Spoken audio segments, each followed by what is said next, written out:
Kilig overload. Direk Cathy, may chisme. Saad niya may chika ko. Si Bel Mariana sweet na sweet habang minimake-upan si Donnie.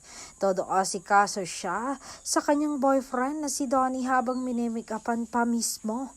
Dagdag pa ni Direk, simple pero ramdam ang sweetness. Kaya naman umaapaw ang kilig namin sa set. Talagang pag in love kahit simpleng moment nagiging espesyal.